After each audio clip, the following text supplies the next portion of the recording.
नमस्कार विद्यार्थियों, आज हम लक्ष्मी नारायण लाल द्वारा रचित एकांकी काल पुरुष और अजंता की नर्तकी के सारांश के विषय में चर्चा करेंगे।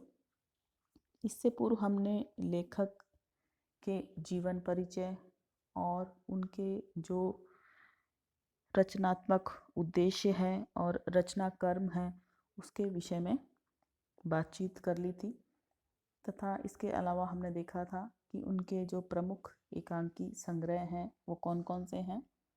एक बार पुनः याद दिलाने के लिए उनके प्रमुख एकांकी संग्रह हैं: नंबर 1 ताजमहल के आंसू, नंबर 2 पर्वत के पीछे, नंबर 3 नाटक बहुरंगी और नंबर 4 दूसरा दरवाजा। अब यदि हम बात करें काल पुरुष और अजंता की नर्तकी एकांकी के सारांश की, तो यह लक्ष्मी नारायण लाल जी की एक बहुत प्रसिद्ध एकांकी है जो मानव मन की गहराइयों की जांच पड़ताल करती है। एकांकी का नायक अनूप है तथा इसकी नायिका प्रभा है। अनूप का विवाह प्रभा से हुआ है जो अपूर्व सुंदरी है, इसलिए अनूप उसे अजंता की नर्तकी कहकर पुकारता है।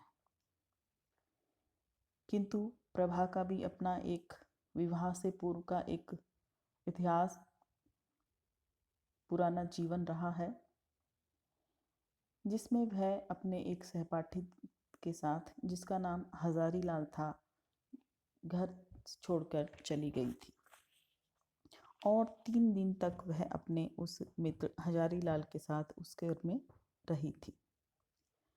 प्रभा के पिता को जब यह पता चला कि उनकी पुत्री किसी युवक के साथ चली गई है, तो वह सामाजिक रूप से प्रताड़ना सहन नहीं कर पाते और शर्म के मारे वह शहर छोड़कर चले जाते हैं।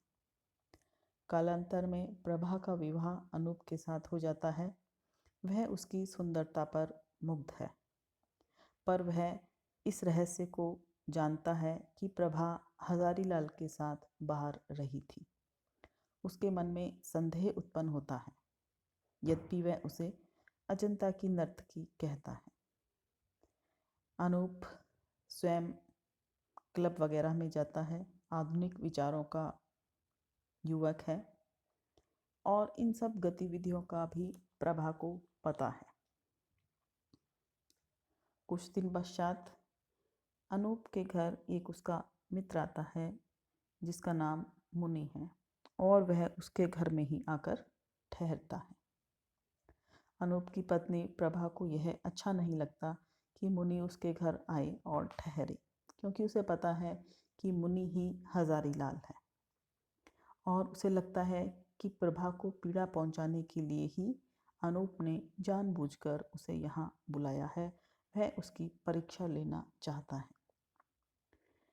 प्रभा स्वयं को अपमानित महसूस करने लगती है और वह इस स्थिति को सहन नहीं कर पाती और अनूप को छोड़कर जाने का निर्णय लेती है। अनूप उसे रोकना चाहता है।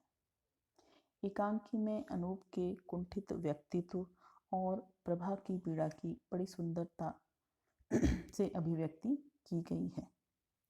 इस एकांकी की जो भाषा है वो सहज, सरल, सामान्य जनजीवन की भाषा है और इसके जो संवाद हैं वो बहुत ही अभिव्यंजक और हृदय को छू लेने वाले हैं।